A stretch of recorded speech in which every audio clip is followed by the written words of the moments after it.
Generally diabetes ఉండి కొంచెం నరం డ్యామేజ్ అయ్యి పేషెంట్స్ కి చూపు అనేది తగ్గడం ఇలాంటివి జరుగుతాయి.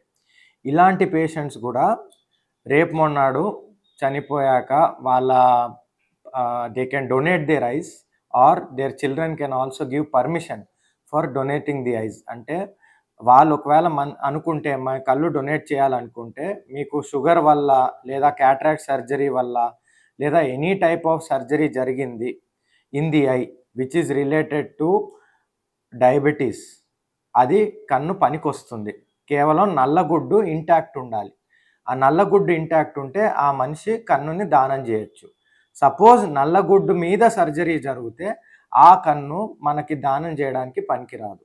లేదా పేషెంట్‌కి హెచ్ఐవి లేదా హెపటైటిస్ లేదా వేరే నరాన్ని దెబ్బతినే రోగాలు పెద్దవేవైనా ఉంటే విచ్ ఆర్ ఇన్ఫెక్షియస్, అంటే ఒక వైరస్ వల్ల నరం దెబ్బతినింది లైక్ హర్పీస్, ఇలాంటి వాళ్ళు కన్ను డొనేషన్ చేసినప్పుడు మేము జనరలీ స్క్రీన్ చేస్తాం. స్క్రీన్ చేసి ఆ టిష్యూలో ఉంటే వి విల్ నాట్ టేకప్. ఒకవేళ టిష్యూలో లేదు, కన్ను ఆ టిష్యూ నార్మల్గా ఉందంటే అలాంటి వాళ్ళు కూడా కన్ను డొనేట్ చేయొచ్చు.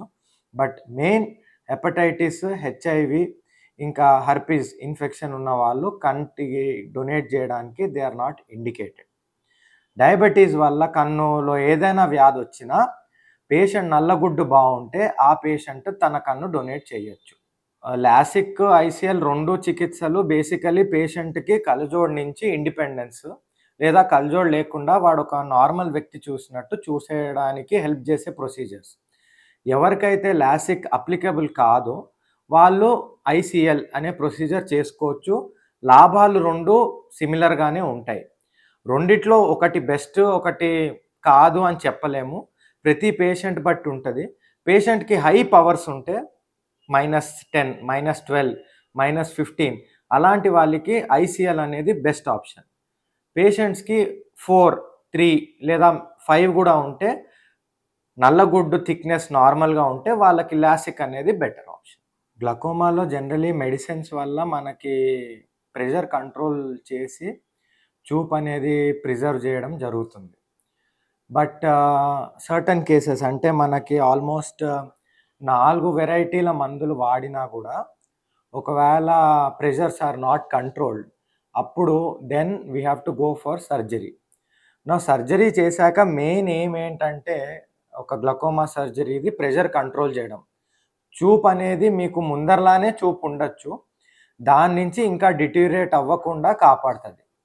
సపోజ్ గ్లకోమాతో పాటు శుక్లాలు లేదా క్యాట్రాక్ట్ ఉంటే అప్పుడు ఆ క్యాట్రాక్ట్ తీసినాక చూపు అనేది బాగుంటుంది. Or if both cataract and glaucoma రెండు ఉంటే క్యాట్రాక్ట్ తీసిన తర్వాత చూపు అనేది క్లియర్ అవ్వడము లేదా బెటర్ అవ్వడం జరుగుతుంది.